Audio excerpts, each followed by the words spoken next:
Hello once again, all you lovely ones. Welcome back. My name is Stella Luca. I am so passionate about family, relationship dynamics, and life lessons. So today we are diving into the delicate dance of marriage, where emotion, trust, communication intertwine. Our focus, the profound impact of words in marriage. The other day I came back from work, I was so tired, exhausted, and I decided to sleep early. So around 9:30, I just got this call from a friend of mine. Don't worry, I got her permission to use her story for my podcast. So she's aware that I'm going to talk about her, but though I will not mention names, so that just to protect her. So I get this call from her, wailing, like sobbing, crying. And I'm like, what's happening? What's happening? I thought somebody died or something like that. She's like, her marriage has ended. Her marriage has ended. I'm like, okay, first come down and explain to me what exactly happened. And she says, my husband just finally told me to my face that he doesn't want me anymore, and he doesn't even want the family, and he's tired, he's fed up. I said, okay, first calm down and clearly explain to me what he said. What did he say exactly? This is what he said. Family has never and will never be a priority to me. The best I can do is to take care of myself, my health, and make sure that school fees for the children is paid, and I cater for your upkeep, and that is it. I cannot do more than that because I've tried and I'm tired. I cannot do it anymore. So I listened to it, and I could tell that the husband was really frustrated. But to my friend, this was a dagger through her heart. She had rejection, indifference, and a crumbling marriage. So listening to how my friend sounded, I could tell from her voice that she was deeply hurt. And I told to myself, much as I was having all this confusing emotion running through my mind, like, these are people I have known for a very long time. They've stayed together for over 10 years, and together they have 4 children. And these people are together, they complement each other. I was shocked at the choice of word that her husband used. So I knew that whatever it is that I say to her at that particular time would either fuel the situation or will calm her down. I decided not to give her my opinion. I just told her it is quite late, let her sleep, and then in the morning you can ask her husband to clarify what he meant by saying that family has never been a priority to him, because I don't know what the context was, how it started. And at that particular point, I didn't want my friend to dwell in that situation for a long time. I didn't want her to repeat saying it. So I just told her to calm down and sleep over it and disengage from that conversation, disengage from that quarrel, just sleep. Because these are hurtful words, I acknowledge it, but there should be a reason why that man decided to say what he said. She dropped the call and went to bed. And for me, I was really worried. I was having a lot of thoughts running through my mind, like what would happen to the children if this relationship ends. Be very careful when people are emotional, when people are approached us, especially if someone comes to you with a relationship. You should be very careful how you will approach it, because you can either support couples to reconcile, or you would even make it worse and the relationship would end. Comment down below how you think I approached this situation. If it were you, a friend of yours comes to you and tells you that her husband clearly said that family has never been a priority to him, and the best he can do is just provide them with food and that's it. He cannot do more than that because he has to take care of himself and his health. What would you have said at that particular time? How would you have encouraged your friend? Let me know your thoughts in the comment section below. Anyways, so we slept through the night, and I was just worried, and I was praying that, the man would come back to his senses and and apologize for whatever it is that he has said anyways. So I will go to the office in the morning. I was even afraid of meeting her because I didn't want us to start this topic and then she goes all emotional and start crying for me at the office. I didn't know how to handle it anyways. So she saw me, I didn't see her. Then she started running after me and yelling my name. I stopped and then I asked, I'm like, oh, you're so happy. Hope everyone is well. She's like, all is sorted. Yesterday, after I dropped my call like this, my husband realized that he has said he hurt my feelings. And then he came to me and apologized. Forgive me, I have a little bit of itchy nose. And he apologized. And we reconciled yesterday and we have no problem at this point. I'm like, wow, that's very good. I'm happy that you took your time. At least you gave him a listening ear for him to explain what it is that he was. Other women, by the way, would just conclude and dwell on that and refuse to even listen to anything. You need to be very, very careful with how you handle situation, especially us as women. When things happen, when your husband says some things, look at the context. Why is it that he's saying that?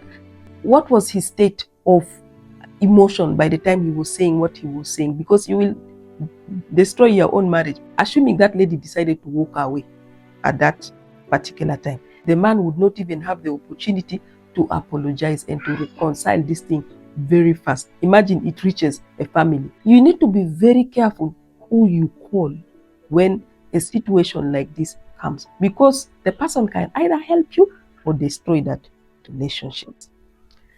What are the lessons learned from this particular incident? The first one is for us to use our words carefully. Words have power. When the Bible says that your tongue can either rebuild or destroy, because your words in a heated argument can scar. Your words can destroy. When you feel like you are emotional and you are angry, the best thing you can do at that particular time is to just be silent. Silent. Because at that particular time, whatever hurtful thing that you would say, you will not be able to take it back. It will be too late. The damage would have been already done. Now, in this particular situation, yes, they have reconciled, and the man was very wise and smart to have tackled this thing immediately, because this had the potential of destroying that marriage. But the fact that he was very smart to immediately come to it was a very wise thing that he did in that marriage. However, the scar, that damage has already been done. Already, this lady, if any day he does something similar to this, all this thing will come back. So, to avoid such kind of situation, to avoid putting a crack in your relationship, avoid certain words that you think that are harmful, avoid them. That's lesson number one. Your words, they are very dangerous. Be careful how you use them. The second thing, seek clarity. Assumption, they say, breeds miscommunication. Instead of assuming the worst, ask for clarification. Let somebody explain to you what they meant. Understand it. Don't conclude for your own self. If you feel like they are hurtful, you tell them, your words, they are very hurtful. Did I get you right by meaning this? If that is not what they meant, let them clarify what it is that they are meant. Because we are two different people. The way you speak is different from the way I speak. And the words that we use normally can affect us deeply. Probing deeper is also important. Probe. Ask different ways. Ask with your intention. Put your intention clear. Let that person give you clearly what their intention is. The third thing is apologize and repair. That's the third lesson. If you look at this, that man was so smart in a way that the moment he felt like he hurt the wife deeply, immediately he decided to apologize. Who could have decided to feel and form and be all tough and all that kind of thing and be like, I don't care what is going to happen. That would have damaged that relationship if the wife also took the highway the way he was handling. But the fact that he was able to bring himself that and immediately say, honey, I'm sorry, I felt like I used a wrong word and I could see that I have hurt you. Forgive me. It is important that we apologize immediately the moment we see that we have hurt the other person. There are people who will be like, but this is just a simple thing. This is a common sense. Why would somebody be hurt? You are not that person. Yeah, that person is the one that is wearing that shoe, and the person knows where exactly it pains them the more. If someone tells you that this thing you have done, this thing you have said has hurt me, accept it, acknowledge and apologize. Don't apologize with explanation. Just say, I've realized that the words I use have hurt you. That is not my intention. I sincerely apologize. Forgive me. That's the best way to handle it. So the way he did it was very good to handle the situation. Hurtful words hurt, but sincere apology meant healing takes time. But acknowledging that you have hurt somebody, acknowledging the pain of your partner or somebody that you have hurt is very crucial. In this case, the husband recognized his mistake and immediately apologized to handle the situation before it escalates even further. The fourth lesson in this incident is that seed of doubt has been planted. Words are like plant seeds. Some will bloom and others will breed doubt. In this case, the wife's trust has been wavered. Rebuilding will demand patience, love, and open communication. So the words that you say, you tell somebody will either nurture the relationship that you have or even will destroy it. If you keep telling somebody every day, I hate you, that person will learn to believe that you hate and they stop caring about you. So you need to be very careful with the words that you use, because in this situation, a seed of doubt has already been planted in that woman. That seed will stay there depending on how that man will handle the situation. The woman will either regain that trust or this trust has been shaken already. Probably it might damage further. So from the time that this has happened going forward, this man has to be very careful how he will use his words, because already he has planted a seed of doubt in this woman. The fifth lesson learned in this case is conflict resolution. Conflict is inevitable. It will happen. But the moment conflict arises, you need to listen actively. I have shared a video on active listening. You can find it in one of my videos. I do not know the context for this particular incident, but I'm sure if the husband listened attentively to what it is that his wife was raising to him, probably he wouldn't have uttered those words. And even the wife, if she was curious enough to notice that the husband was already frustrated, tired, and beat down from the stress of the day, she wouldn't have initiated any conversation that would trigger the frustration in her husband, ending to where it is that they had gone to. So it is important to understand your partner's perspective, where it is that they are going with what it is that they are saying and what it is that they are feeling emotionally at that particular time. Also, it is important for us to seek compromise rather than victory. Find a balance. Assuming the wife said something that this man was not happy about, if he kept quiet, that wouldn't have signaled that he's a weaker person. Probably he would have just kept quiet and waited. When he was sober, he would now respond to the wife. But the fact that you are listening to respond or to fight will always land you in a place that you wouldn't want to be in. Sometimes just listen to compromise, not to be victorious over all situation.